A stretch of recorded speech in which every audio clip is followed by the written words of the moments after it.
বাড়ি ফিরলেন এআর রহমান। সাত সকালে আচমকা বুকে ব্যথা নিয়ে হাসপাতালে ভর্তি হন রহমান। চেন্নাইয়ের বেসরকারি হাসপাতালে চিকিৎসা চলে। অস্কার জয়ী সুরকারের রমজানের জন্য ডিহাইড্রেশনের সমস্যা হয়েছিল তাকে কড়া নজরদারিতে রাখা হয়েছিল। তৈরি করা হয়েছিল বিশেষ মেডিকেল টিম, কিন্তু তিনি অনেকটাই সুস্থ হয়ে বাড়ি ফিরেছেন বলে জানা যাচ্ছে।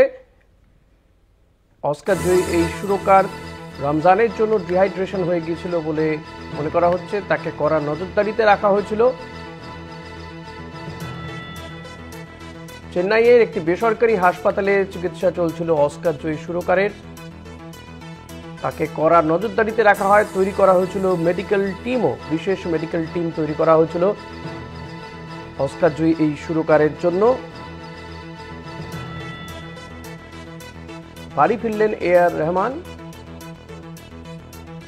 ডিজিটাল হেড অর্পণ ঘোষ রয়েছেন। অর্পণ, কেমন আছেন এআর রহমান এই মুহূর্তে? দেখো ঋষিকেশ, এই মুহূর্তে যা খবর সেটা হচ্ছে যে হাসপাতাল থেকে ছেড়ে দেওয়া হয়েছে, ডিসচার্জ করা হয়েছে এআর রহমানকে। তিনি ইতিমধ্যেই বাড়ি পৌঁছেছেন এবং হাসপাতাল সূত্রে যতদূর খবর পাওয়া গিয়েছে যে গতকাল তিনি লন্ডন থেকে বাড়ি ফিরেছিলেন এবং বাড়ি ফেরার পর তার ঘাড়ে অসহ্য যন্ত্রণা হচ্ছিল। তখন কিছুটা ওষুধ খেয়ে ট্রিটমেন্ট করার পর তিনি সুস্থ হয়েছিলেন, কিন্তু আজকে সকাল থেকে তার বুকে অসম্ভব ব্যথা হতে শুরু করে এবং বাড়ির যারা আছেন তারা কোনো রকম রিস্ক না নিয়ে হাসপাতালে ভর্তি করা হয় এবং হাসপাতালে ভর্তির পরে চিকিৎসকরা তার ইসিজি করে, ইকোকার্ডিওগ্রাম টেস্ট করেন এবং তারপর যেটা ডক্টরদের আজকে লেটেস্ট আপডেট ছাড়ার আগে যা জানানো হয়েছে যে রমজান মাস চলছে, অত্যধিক তিনি ট্রাভেল করেছেন, ডিহাইড্রেশনের সমস্যার জন্য তার বুকে ব্যথা হয়েছিল। আপাতত তিনি স্থিতিশীল রয়েছেন, তবে ঘাড়ের ব্যথাটা এখনো পর্যন্ত কমেননি, তার দুর্বলতা কাটেনি।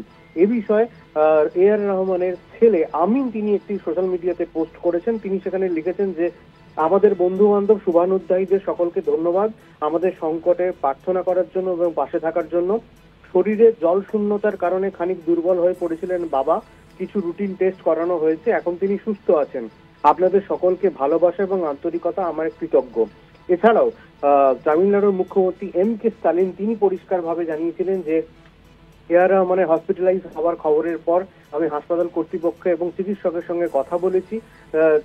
ডিহাইড্রেশনের সমস্যাজনিত সমস্যা হয়েছিল এআর রহমানের, আপাতত তিনি স্থিতিশীল রয়েছে, পরিবারের পাশে রয়েছে, চিন্তার কোনো কারণ নেই। তবে ঋষিকের যে কথাটা বলার সেটা হচ্ছে যে অত্যধিক ট্রাভেল এবং রমজানের জন্যই কিন্তু এই সমস্যা হয়েছে। আপাতত যে ভুয়ো খবর চারিদিকে চলছিল হার্টে ব্লকেজ ইত্যাদি ইত্যাদি, সেগুলো কিন্তু একদমই হাসপাতাল কর্তৃপক্ষের তরফ থেকে উড়িয়ে দেওয়া হয়েছে। আপাতত তিনি স্থিতিশীল, তবে দুর্বলতা তার রয়েছে। ঋষিকেশ, ধন্যবাদ অর্পণ। সুস্থ আছেন এআর রহমান এবং তাকে বাড়িতেও নিয়ে যাওয়া হয়েছে বলে জানা যাচ্ছে। রমজানের জন্য ডিহাইড্রেশনের সমস্যায় ভুগছিলেন, কিন্তু তিনি সুস্থ রয়েছেন এখন।